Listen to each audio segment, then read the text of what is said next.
समस्त भगवत भक्तों को मेरा जय श्री कृष्ण।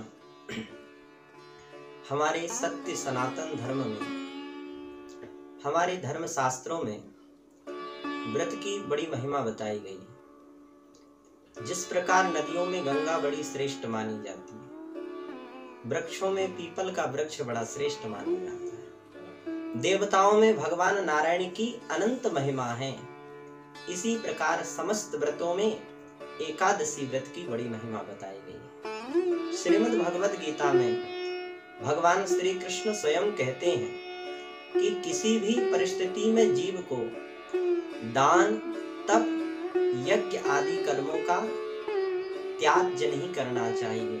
किसी भी परिस्थितियों में इन कार्यों का त्याग नहीं करना चाहिए। श्रीमद् भगवत गीता में भगवान कहते हैं, यज्ञ दान तपः कर्म नात्याज्यं कार्यमेव तत्। किसी भी अवस्था में यज्ञ का, दान का, तप का व्यक्ति को, जीव को त्याग नहीं करना चाहिए। और तप के बारे में बताया है कि व्रत भी एक तप है। हम जो एकादशी का व्रत करते हैं, यह व्रत को भी एक तपस्या की संज्ञा दी गई है। और यह जीव की स्वतः प्रवृत्ति भोगों की तरफ है, सांसारिक वस्तुओं की तरफ इसका स्वाभाविक आसक्ति है। तो भगवत प्राप्ति के लिए एक वही साधन है व्रत। तो कम से कम महीने में 2 पक्षों में 2 एकादशी होती हैं, एक कृष्ण पक्ष में और एक शुक्ल पक्ष में। तो इन दोनों पक्षों में एकादशी का व्रत मनुष्य को अवश्य करना चाहिए। और धर्मराज युधिष्ठिर ने भगवान श्री कृष्ण से प्रश्न किया है, प्रभु,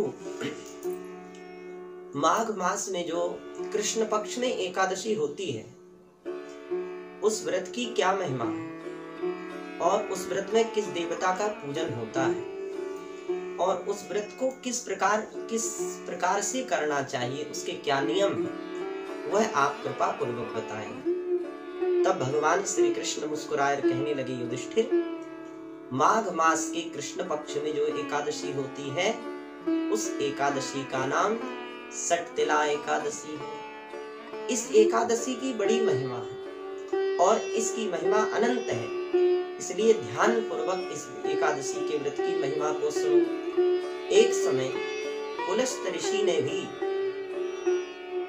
इस व्रत की महिमा को दालभ्य नाम के ऋषि से वर्णन किया था। एक बार दालभ्य ऋषि ने पूछा कि ब्रह्मन, मृत्युलोक में जो जीवों का जन्म होता है, तो जब जीव जन्म लेते हैं तो अपने कर्म बंधनों में पड़ करके मृत्युलोक में उनका जन्म होता है और अनेक प्रकार के पाप कर्मों के द्वारा उन्हें उन पाप कर्मों का फल भोगना पड़ता है।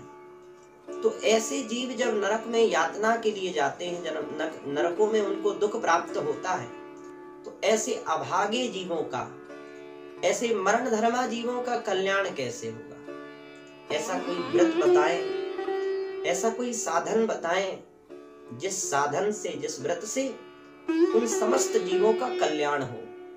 तब ऋषि पुलस्त जी कहते हैं कि ध्यान से सुनो, तुमने बहुत सुंदर बात पूछी। सुनो, जैसे ही माघ मास का प्रारंभ होता है, तो उस माघ मास के प्रारंभ होते ही व्यक्ति को ब्रह्म मुहूर्त में उठ करके स्नान करना चाहिए और ब्रह्म मुहूर्त में स्नान आदि करके नित्य क्रियाओं से निवृत्त होकर के भगवान नारायण का स्मरण करना चाहिए।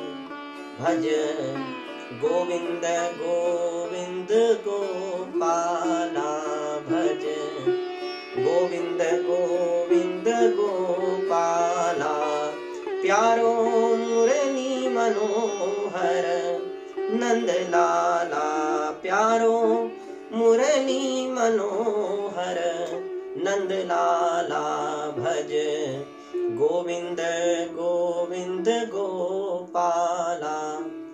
इस प्रकार से भगवान नाम का स्मरण करते हुए अपनी इंद्रियों को संयमित करके, चुगली आदि वार्तालाप का परित्याग करके, काम क्रोधादिक प्रवृत्तियों का परित्याग करके और स्नान आदि करके 108 बार भगवान नाम का स्मरण करना चाहिए और तिल और कपास को छोड़ करके इस प्रकार से गोबर का संग्रह करें, गौ माता के गोबर का संग्रह करें और उसमें तिल और कपास को छोड़ करके 108 पिंडियां बनाएं। पिंडियां यानी गोल गोल जो पिंडी स्वरूप उसकी आकृति बनावे 108। और जब ऐसा प्रतीत हो, किसी ज्योतिषाचार्य ब्राह्मण के पास में जाकर के पूछे कि महाराज आप ये बताएं आद्रा या मूल नक्षत्र कब है। जब ऐसा मालूम चले कि अब आद्रा या मूल नक्षत्र आने वाला है, तब उसी समय कृष्ण पक्ष की एकादशी करने का नियम धारण करें। यह जो नियम बताया है यह संकल्प का नियम। एकादशी के पूर्व व्रत का जो संकल्प होता है, जो नियम होता है कि आद्रा या मूल नक्षत्र में एकादशी का संकल्प करें कि माघ मास में जो कृष्ण पक्ष की सटतिला एकादशी है, मैं इस व्रत का अनुष्ठान करूंगा। हे प्रभु मेरे ऊपर आप कृपा करें ताकि यह व्रत मेरा परिपूर्ण हो जावे। ऐसी कामना करते हुए कृष्ण पक्ष की एकादशी करने के लिए नियम धारण करना चाहिए। फिर नियम धारण करके भली भांति स्नान आदि से पवित्र होकर के शुद्ध भाव से पवित्र मन से भगवान विष्णु नारायण का स्मरण करना चाहिए और भगवान श्री कृष्ण के नामोच्चारण का स्मरण करना चाहिए। रात्रि में जागरण का बड़ा महत्व है। रात्रि में जागरण करते हुए भगवान नाम का स्मरण करना चाहिए। श्री कृष्ण गोविंद हरे मुरारी, हे नाथ नारायण वासुदेव। इस प्रकार से यह द्वादश अक्षरी महामंत्र का ओम नमो भगवते वासुदेवाय इत्यादि मंत्रों का स्मरण करना चाहिए और भगवान को गंगा जल से स्नान करावे। श्री ठाकुर जी का भगवान नारायण का गंगा जल से स्नान करावे। गंध चंदन पुष्प आदि के द्वारा, धूप नैवेद्य के द्वारा भगवान का पूजन करना चाहिए और भगवान के नाम का उच्चारण करते हुए प्रातः काल भगवान को अर्घ प्रदान करना चाहिए। अर्घ के लिए यहाँ पर विशेष सामग्री बता रहे हैं पुलस्त जी। पुलस्त ऋषि कहते हैं कुम्हड़े या नारियल अथवा बिजोरे का जो फल होता है, उस फल को लेकर के विधि पूर्वक पूजन करके भगवान नारायण को अर्घ प्रदान करना चाहिए। यदि ये वस्तु उपलब्ध न हो पावे तो 108 सुपारी गिन करके आप रखें। उन 108 सुपारियों को लेकर के और भगवान नारायण को अर्घ प्रदान करना चाहिए और अर्घ प्रदान करते समय इस दिव्य मंत्र का स्मरण करना चाहिए। कृष्ण कृष्ण कृपालुस्त्वं मागतीनां गतिर्भव संसारवमग्नानां प्रसीद पुरुषोत्तमा। नमस्ते पुंडरीकाक्ष नमस्ते विश्वभावना। नमस्ते पुंडरीकाक्ष नमस्ते विश्वभावना। सुब्रह्मण्य नमेस्तुस्तु महापुरुष पूर्वज। ग्रहाणर्घं मया दत्तं लक्ष्म्या सह जगतपते। भगवान से प्रार्थना करना चाहिए कि हे सच्चिदानंद स्वरूप भगवान श्री कृष्ण, आप बड़े दयालु हैं, आप बड़े कृपालु हैं और जो जीव आपका आश्रय ग्रहण कर लेता है उस जीव के ऊपर आप स्वतः कृपा कर देते हैं। हे प्रभु, हे पुरुषोत्तम, आप पुरुषों में उत्तम हैं। आपके श्री चरणों में मैं प्रणाम करता हूँ और मैं आपका आश्रय ग्रहण कर रहा हूँ। क्यों? क्योंकि मैं इस संसार सागर में, इस संसार के विशाल समुद्र में डूबा जा रहा हूँ। इस संसार सागर से, इस भव सागर से मेरी रक्षा करो। मैं आपके चरणों में प्रणाम करता हूँ। हे लक्ष्मी नारायण, हे लक्ष्मी के पति लक्ष्मी नारायण के सहित भगवान को अर्घ प्रदान करना चाहिए। इस प्रकार से सुंदर प्रार्थना करें। तत्पश्चात किसी विद्वान ब्राह्मण को एक घट में जल भर करके, हमारे धर्म शास्त्रों में जलदान की बड़ी महिमा बताई गई। जल के दान करने से पितर बड़े प्रसन्न होते हैं, इसलिए कलश में जल भर करके और किसी योग्य ब्राह्मण को जल का दान करना चाहिए। उसमें एक छतरी भी दान करनी चाहिए, काली छतरी, काला छाता और इस दान के द्वारा भगवान कृष्ण जब आप दान दें तो ब्राह्मण के चरणों में प्रणाम करके एक ही प्रार्थना करें कि हे ब्राह्मण देवता, आप ऐसी कृपा करें इस दान के द्वारा मुझे भगवान नारायण की प्रसन्नता हो और भगवान नारायण भगवान विष्णु मेरे ऊपर कृपा करें। ऐसी प्रार्थना करना चाहिए। और अपनी यदि शक्ति है, आपकी यदि सामर्थ्य है, शक्ति है, तो शक्ति के अनुसार काली गौ माता का दान अवश्य करना चाहिए। काली गौ माता का विशेष दान का महत्व यहाँ पर बताया। और हमारे धर्म शास्त्रों में तो गौदान की बड़ी अनंत महिमा बताई गई। जब भगवान कृष्ण का प्रादुर्भाव हुआ, श्रीमद् भागवत में वर्णन आता है कि जब श्री ठाकुर जी का जन्म हुआ तो नंद बाबा ने 9 लाख गायों का दान किया है।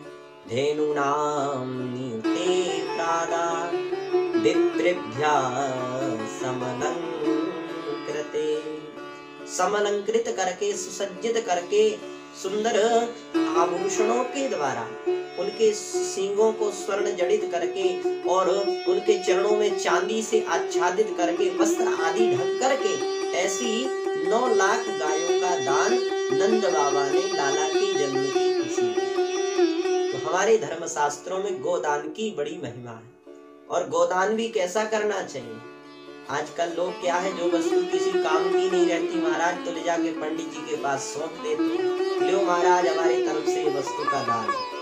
ऐसा बिल्कुल नहीं करना चाहिए। दान वही वस्तु का करना चाहिए जो किसी के उपयोग में आए, और दान भी उसी को करना चाहिए जो दान का पात्र हो, सुपात्र को दान करना चाहिए।